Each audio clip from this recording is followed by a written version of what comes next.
Welcome back to another video. How we doing today? Lots to talk about as always. Clocked Out Sports back at it again. Got Jay Nice with me because we're talking Commander's Corner. Big news out of the DMV, John. David Blough hired as OC. He's basically our age. We're Unk. He's Unk. Probably the oldest looking 30-year-old on the planet. Assistant QB coach for a year and a half. Promoted to QB coach for half a year.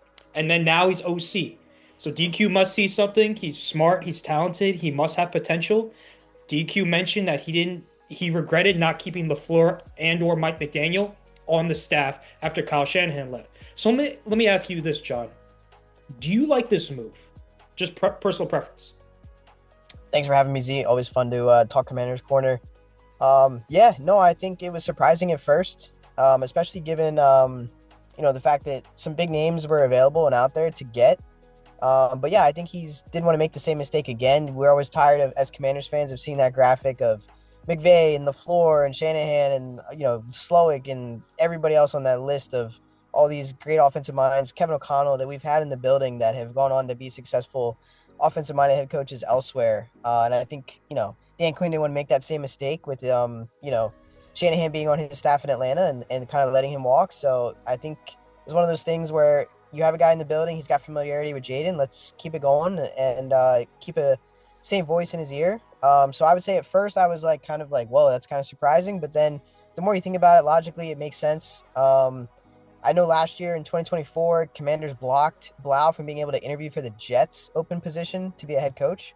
So they obviously kind of sensed that they wanted to keep him in the building and didn't want anyone else kind of poaching him in a sense. Obviously with him in Detroit, former player there, I think when they wanted to interview him for their OC position, Dan Quinn was probably like, we got to act fast. If I wait and try to get somebody else, Mike McDaniel, he goes and get a head coaching job. Now I've let that guy walk. I haven't got my number one choice elsewhere. So you kind of end up getting your pick of what's rest of the litter. And I think familiarity with Jaden too, I think was a big deal. There's reports that he was kind of shocked that Cliff, walked away. So I think kind of keeping someone who's been in the building with him for 2 years in his ear this next year is probably what they were going for too. I absolutely agree. Familiarity with Jaden, let David Blough grow into this position. I was pretty surprised when I first heard it. I actually liked it initially because I do believe a 30-year-old doesn't get a position like an OC just for the sake of name or like nepotism. Like that never happens. So for DQ to go out on a limb to promote Blough shows how talented, how much potential he has. I think we're looking at the next McVay, Kellen Moore, that type of player. The fact that Dan Campbell even took an interview with David Blough showed, like you said, DQ needed to act fast. And for anyone watching or listening that thinks that they wanted Mike McDaniel, don't get me wrong. I think we both wanted Mike McDaniel, but Mike McDaniel is going for head coaching opportunities, first and foremost. He's going to get hired to be a head coach, and I think Mike McDaniel wants to be a head coach. And if for some reason that Mike McDaniel does not get hired or he does not have the preferred place he wants to coach, then he would be OC. But by that point, I think the Lions would have hired Blough. They would have hired someone else. I mean, look, the Chargers have fired Greg Roman. So an OC position just opened up there. The Eagles are probably going to fire Kevin Patullo. So that's another OC position. You could, on one hand, you could coach Justin Herbert, or you could coach the Avengers on offense minus Jalen Hurts. He's more like a Hawkeye or Scarlet or Black Widow in that sense. But anyway, David Blough, continuity. The only thing I would say is that he doesn't have experience. Obviously, he doesn't have experience calling plays. He does not have experience drawing up plays. So I really hope, John, this is going to be key to keeping the staff. Brian Johnson and Anthony Lynn stays on staff and helps them develop. I hope their ego does not get in the way because, Brian Johnson might feel like he was passed up because he's been an OC before. Anthony Lynn's been a head coach and an OC before.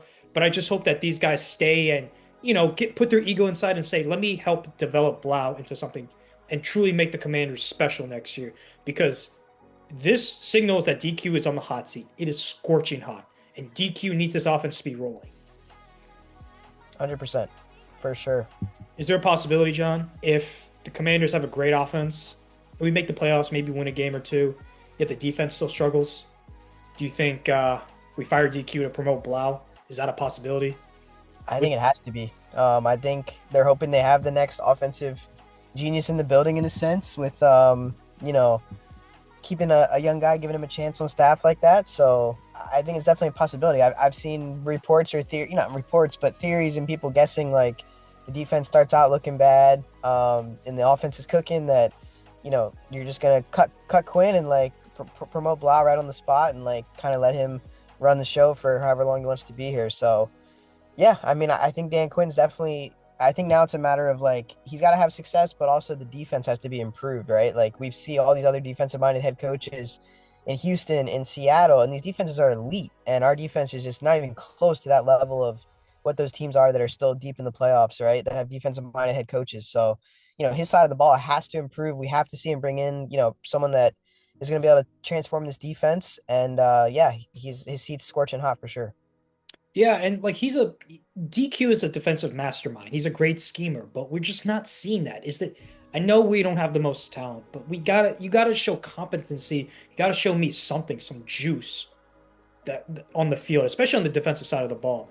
And I'm just surprised DQ's like looking to find like a great DC. DQ is supposed to be that DC. If you get an offensive defensive guy, they're supposed to control their side of the ball. We're just not seeing that from DQ. Even though he is a great, I think he's a really good CEO type, walk around culture guy. But the culture is good. Like now we need a schemer. We need a schemer. All right, let's change gears just a little bit. So, David Blough, what kind of offense do you expect? I think there were reports that DQ and AP apparently had beef with Cliff because Cliff had too much no huddle, too many QB power runs, and yeah, I mean, do you think I think Blough takes a little bit from Cliff, a little bit from KOC, a little bit from Ben Johnson, right? But obviously, I think we want to see more Jaden under center, more play action, more rush attempts with the running backs. I think we were fifth in rushing attempts, but only 25th in the league with rushing attempts by running backs. I think that's going to change. And I would like to see David Blough, adapt and be flexible and, adjust. Like Cliff obviously has the problem with adjusting in-game adjustments, but how do you see this offense playing out moving forward next year? Yeah, I think we're going to see a little bit from all those people that you mentioned. I saw a report that Blough was a big part of kind of designing some of the schemes and trick plays with Ben Johnson in Detroit. So I think you're going to see a little bit of creativity, a little bit more, maybe a little bit from kind of all those systems. And yeah, I think he's going to put together a nice system that's going to benefit Jaden. He knows Jaden's strengths and being in the building with him for 2 years. And, from day one, he's been in the building with Jaden. So I think, we need to get back to running the ball more with the running backs. And I'm all for a trick play, but when you're working conventionally, coming down the field with normal plays and under center and just conventional stuff, you don't need to get cute and do those trick plays at those times. So I think the right time to employ trick plays and be creative, sure, but if you're pounding Rodriguez 15 yards every single run, 5 yards down the field, 15, 20, and then you get to the goal line and try to throw to a tackle, there's no reason to get cute there, right? Stick with what's working. If it's not working, go to a trick play, catch them off guard. But I do think you're going to see some nuances. It's not going to be the exact same as with Cliff here. I know people were saying, "Oh, he was in the building with Cliff. It's going to be the exact same offense." It's not going to be. They wouldn't have hired a guy who's going to do the same stuff that they didn't like that Cliff was doing. So I do think that we're going to see a little bit from all these great offensive minds and systems he's been a part of and kind of learned under. And I'm excited to see what the changes are and how it looks. So yeah, completely agree with you on that sense. If Rodriguez is getting like 5 yards, you got to keep pounding the rock. Like, fuck it, it's boring football, but who gives a shit? We're fans. They're trying to win. We want to see them win. We don't care about the casual fan looking for the aesthetic. Like, we really don't. All we care about are W's. Okay. So apparently there were reports that Cliff would throw to the fucking tackle, Trent Scott, instead of handing it off to Rodriguez, especially I forgot what game it was, but we know what game we're talking about, the Vikings game, I think. So why did DQ put his foot down? Why didn't he just say, Cliff, run the fucking ball, run the damn ball, give it to Rodriguez, give it to Bill, give it to someone instead of just trying to throw it 3 times? Maybe Cliff was trying to get Jaden in rhythm, his confidence back. But like I think Jaden's gonna get his rhythm back by scoring a fucking touchdown. Doesn't matter who it is. So let me ask, why didn't DQ just put his foot down with the in-game adjustments that way? Yeah, no, it's a fair point, right? When you're the coach, you have full autonomy over the coordinators, even though you're not the one calling the plays. It probably was one of those things where after the play or after it doesn't work, Dan's in it. Maybe he's saying like, "Yo, run the ball more," right? And then Cliff's like, "Well, I'm trying to get Jaden." It's like they probably had some disagreements over that type of stuff. But like, when it's working, I think that the Minnesota game was more frustrating because it was his first game back, been out for a couple weeks, and you were running the ball fine all the way down the field, and then you get down to the end and like, let's punch it in, let's get a score early, and make it a game, and then you got freaking trying to get cute and throw to a tackle. I know Trent Scott. It's a really good bar trivia that he caught Jaden's first touchdown pass in Cincinnati rookie season. Always gonna remember that. It's a really good bar trivia to kind of have that knowledge in your back pocket, but there's no reason in his first game back in his second year to try and get cute, especially because Rodriguez was running downhill really nice that game. The run blocking was great. They were getting pushed off the line. And Minnesota's got a really good pass rush. We can get into some D coordinator candidates, but like Flores always has those unique schemes and 7 guys on the line. Who's going to drop? Who's going to blitz? It's really tough to read, and that's a really hard first game back. I know we touched on it after that game recap video as well. But yeah, I think it maybe a little bit of DQ not wanting to micromanage and step on the offense. And like, hey, Cliff used to be a head coach. He's been an OC as well. Let him kind of do his thing. But then when you got AP probably coming down, like, hey, let's run the ball more. Probably some disagreements there. I do think DQ probably is a hands off. He just seems like kind of like a coach's coach. Like, let you do your thing, I'll do my thing. Really want to get too much like confrontation. He seems like a very kind of just like let you do your thing and I'll do my thing. So maybe a little bit of that, just trying to let Cliff run the offense and he kind of overlooks the defense. Could be a little bit of like now that he was calling defensive plays, maybe he doesn't have as much, I don't want to say time, but the offense isn't as much on his mind because he's focused on calling his plays on defense, which I think is what he alluded to with being a head coach again, is he wanted to not have that play calling responsibilities to kind of be more of an oversight in the game on game day. And obviously he had to make the change with Witt mid-season. So yeah, it's definitely a fair question. When you're the head coach, you got to be able to have that trust and have that leadership to step in and make a change if something isn't working or you don't agree. Yeah, and I want to like pinpoint why Cliff and AP had apparently had some beef too, because there were reports, even though we made the NFC Championship game Jaden's rookie year, there were reports that AP and Cliff were butting heads, which is kind of crazy to me because AP seems like a very chill, like steady level guy. But anyway, so apparently they were butting heads even from Jaden's rookie year, but the winning masked the beef, apparently. Now, apparently AP, this is all speculation, all theories. AP was upset that like the young guys were not playing enough, like Ben Sinnott. Okay, if AP's going to get mad, not mad, but a little annoyed and upset that Ben Sinnott's not playing, especially when Zach Ertz went down, I get that. But there aren't reports that AP is upset with DQ about Johnny Newton not getting on the field more. Jordan McGee. I know Mikey and Trey Amos played a lot. That's fine. That's fair because they're our best corners. But also, Johnny Newton was a first round grade, and we got him in the second round, and he's apparently supposed to be the steal. Jordan McGee is very athletic, our fastest linebacker. Maybe that those leaks aren't coming out because DQ is still head coach for the Commanders. But let me just ask this: if AP was upset about Ben Sinnott, shouldn't he be upset about Johnny Newton and Jordan McGee as well? You would think so, right? Especially the being, his side of the ball, being on the defense there. It is, you do want to see those young guys getting reps, especially when we knew the season was a lost cause and all the injuries and you were making the playoffs. That's the best time to get those young guys reps in a live game scenario. So it is interesting. I think overall we need to see all of those young guys getting reps because we had one of the oldest rosters, I think, the last couple of years. So we got to get younger. And the only way to get those guys experience and see if, they're as good as advertised or as good as what you thought when you picked them in the draft. You just got to get them reps when you can. I think we had the same feeling as AP apparently that Sinnott, Newton, Jordan McGee were not getting on the field that much. So I guess even when you're a fan, you can see it, and when you're frustrated, like even the front office or even coaching staff or players could probably have the same feeling. Like you think about Ben Sinnott, you're drafted second round, you're coming in, and there's this video about how Cliff's saying like, "Oh, we'll use him everywhere." AP vouch for him, and then he's not getting on the field. It must be frustrating, especially for Ben Sinnott, first and foremost. So I think some fans just have a better pulse and better gut instinct than we don't give ourselves credit for because we see it and it's not happening, and yet I defended DQ and Cliff, and it's like, well, maybe Ben Simmons not getting on the field because one, maybe he's really, really fucking bad. They see him in practice all the time. We don't. Maybe number three, he's a more of a play action bootleg kind of guy instead of a route runner. But he still needs reps. He still needs practice, especially in a lost season. Fuck the competitiveness. Like, okay, Bates might be a slightly better route runner, but Benson has more potential. So you got to see that on the field. So I think us fans were kind of right. We're definitely right in that aspect about the young guys playing. So it's kind of good to see that. But it also begs the question, like, if AP was mad about Cliff, he must be mad about DQ about something else too, about probably Johnny Newton and Jordan McGee in that sense. That's my opinion. And maybe the Brotherhood isn't as good as we thought.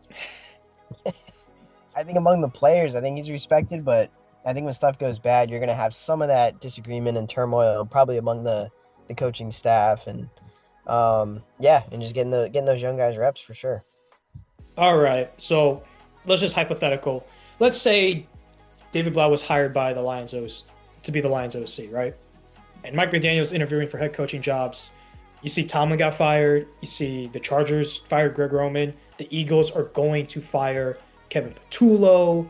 So, what kind of names would you say would be out there for us to try to grab? There aren't that many offensive coordinators. You're gonna have to find an unproven guy like our tight end coach David Rahi, or like the quarterback coach or Mike LaFleur out of the Rams to call plays. So, is there anyone that you had an eye on besides the big names? I mean, just Brian Dable, just because of the divisional familiarity and him kind of being high on Jaden in his scouting coming out of that going into that draft.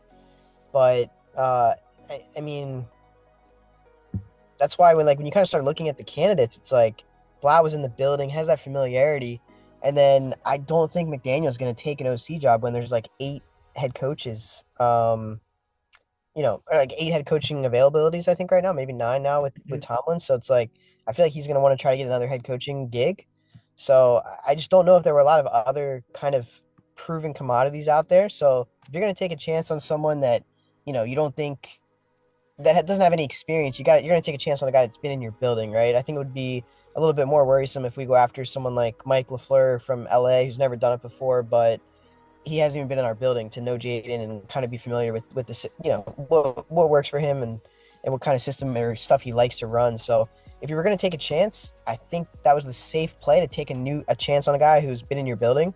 And I honestly don't think a lot of the coaching candidates out there that are offensive minded are going to downgrade or step down and take an OC role. I think most of them are probably going to go for another head coaching gig because I think like what is it, a fourth or a third of the league, fourth of the league has openings. So I think it's one of those things where it's like, hey, he's in our building, he's familiar with Jaden. Let's get him now and lock it up before someone else is going to poach him, and then we get stuck with whoever's left. Absolutely. And like Stefanski's not going to be an OC ever again. Mike McDaniel, we hoped, but I think DQ knows Mike McDaniel, probably called him and was like, hey, Mike, you interested? And Mike probably told DQ, listen, I am, but I'm getting head coaching opportunities. I'm going to do that first. And we can't wait around. We waited around and Ben Johnson dicked us around and we were left. I really truly believe DQ was plan C or D. I truly believe that AP probably leaked it to John Kime that, hey, DQ was not plan C or D. He was definitely part of, was definitely considered to be our number one option. I think AP leaked that just to give him a vote of confidence and to tell the fans, hey, DQ was in the running. It wasn't all Ben Johnson. But early reports, Rick Dreisen, Colin Cowherd, all these guys were saying Ben Johnson was a clear front. Can't talk today. Clearly our number one guy, because AP grew up with Shanahan, so it's like he understands where the league is heading. And you see John Harbaugh, Mike Tomlin. These guys are. Tomlin stepped down. Harbaugh got fired. Like every team is going to have an offensive-minded coach, or like a really young D'Amico Ryans, Saleh, or Mike McDonald type of coach. Oh my God, I can't talk. I'm so sorry, but I'm really, really happy about the David Blough situation. It's awesome. Now, Sean, let's switch gears because this was my Super Bowl. The Eagles losing in the first round of the playoffs. Cry, Eagles, cry.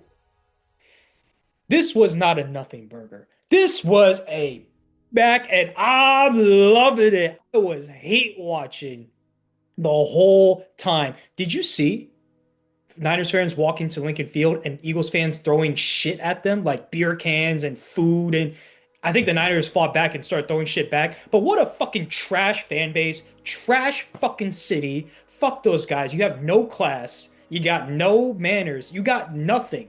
You're just a fucking trash city. And I am so happy to see them lose. Not just because they lost, but the way they lost, John. They lost with a more talented roster. The Niners didn't have Ricky Pearsall, Brandon Ayuk, George Kittle is Achilles injury, no Warner, no Bosa. And yet, the Niners still found a way to win. And you know what makes me happier?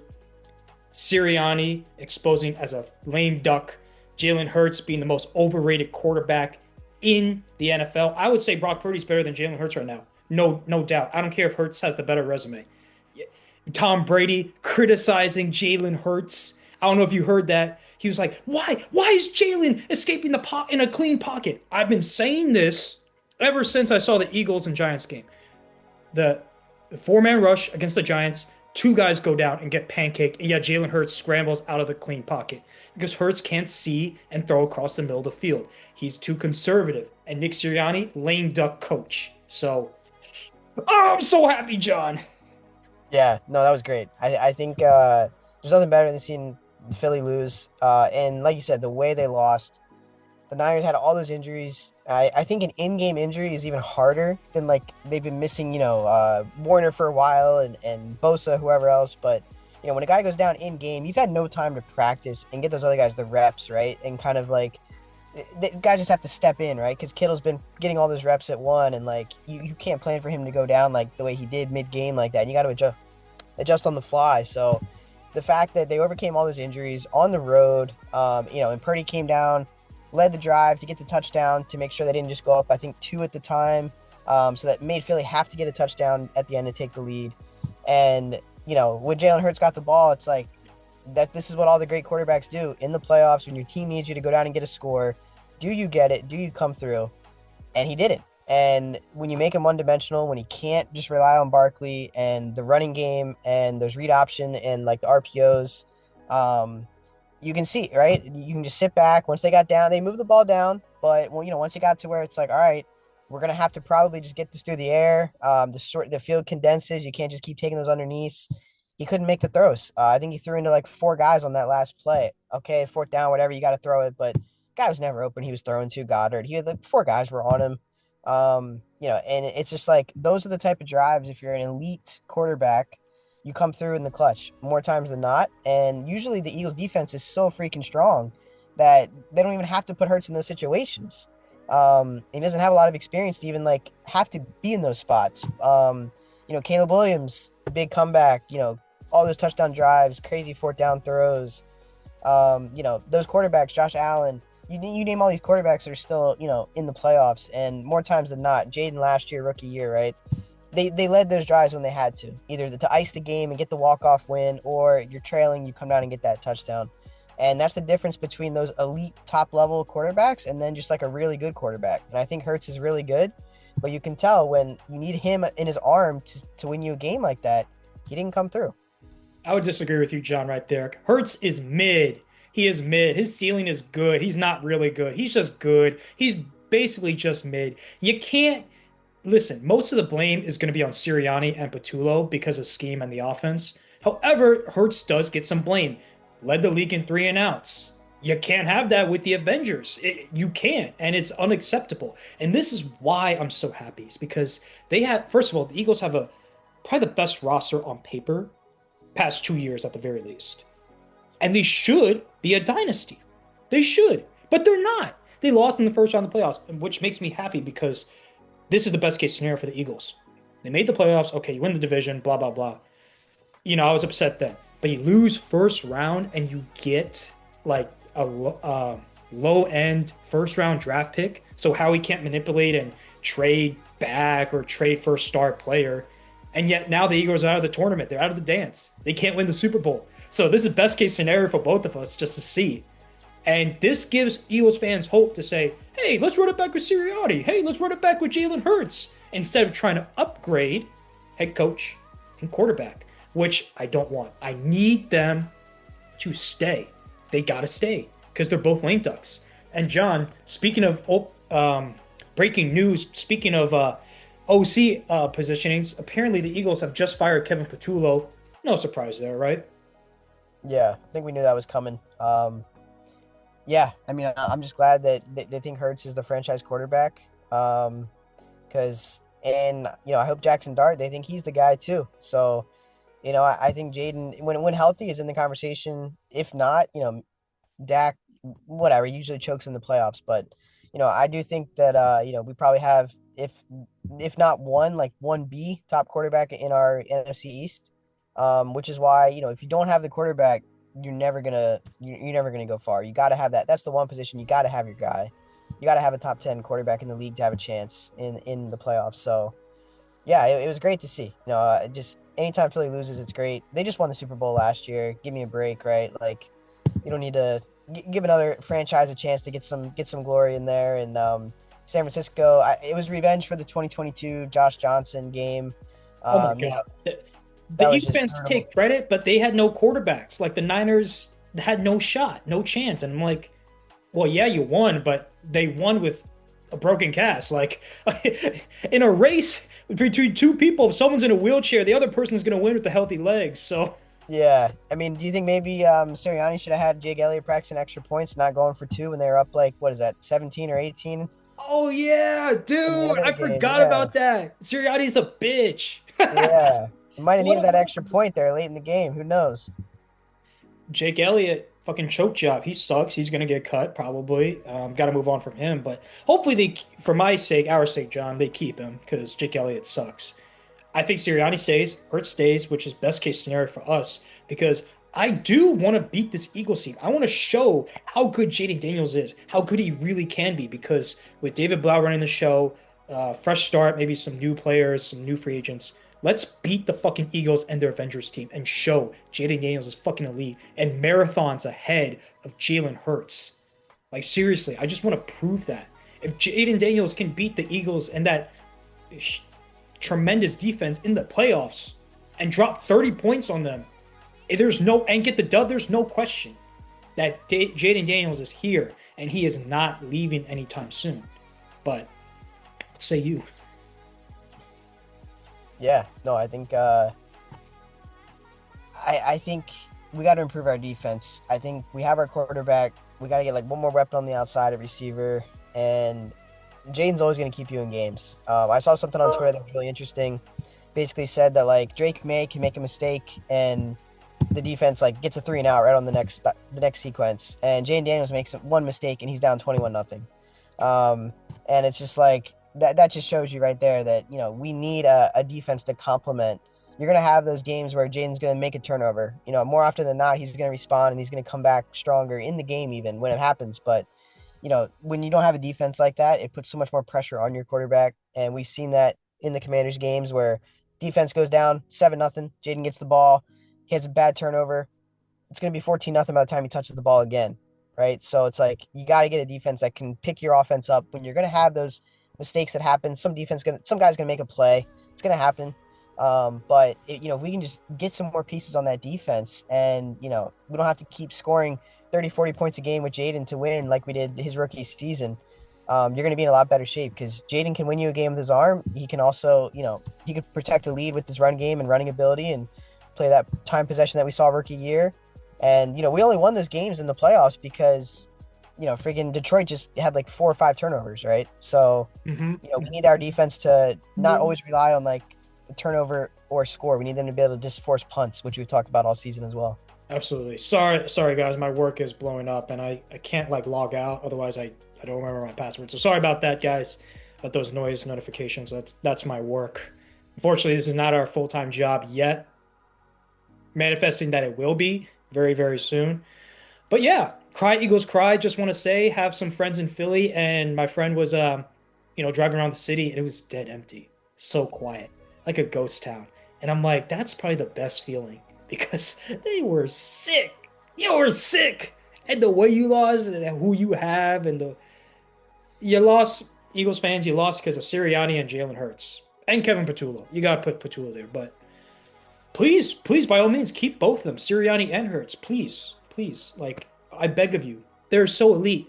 It's so elite. Oh my God, Sirianni's win percentage so elite. Oh, it's better than Belichick and Andy Reid. So he must be a better coach than him. Oh my God, Jalen Hurts almost won MVP. Oh my God, he's our best player. Oh my God, he has a Super Bowl MVP. So does Brad Johnson, Joe Flacco, Nick Foles, Julian Edelman's Julian Edelman an MVP as a wide receiver? No. So anyway, I'm good, John. Yeah, no, it was great. I think with the teams that are left, it's a lot of franchises that are easy to root for.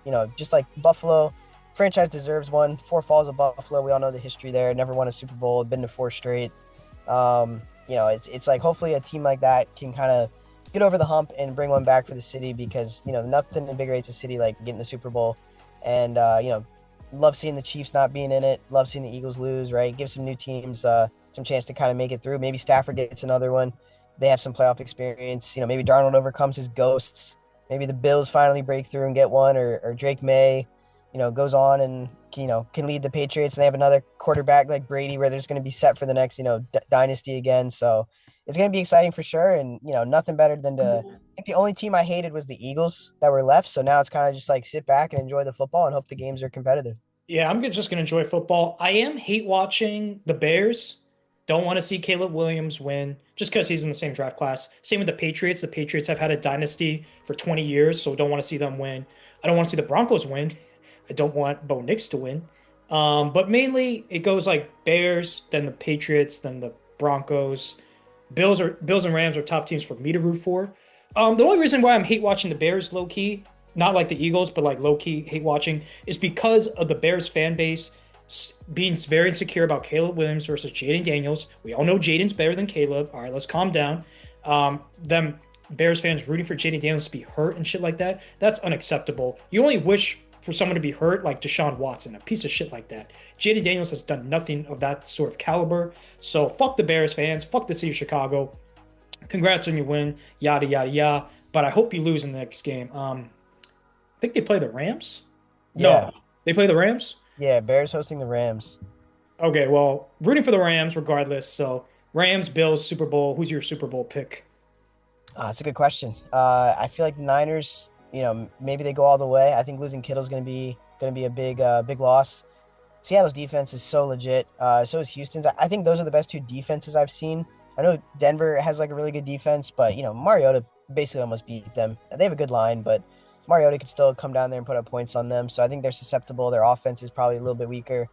Yeah, no, I think I'd like to see it be Bills Rams, just rooting for Josh Allen and Stafford to get another one there.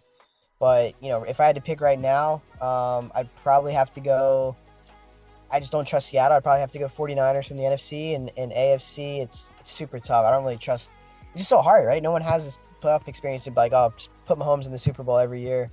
So, I think Houston's defense. I just haven't seen. I think it's gonna be a rock fight when they play the Patriots. I think I might have to go Houston 49ers right now from what I've seen.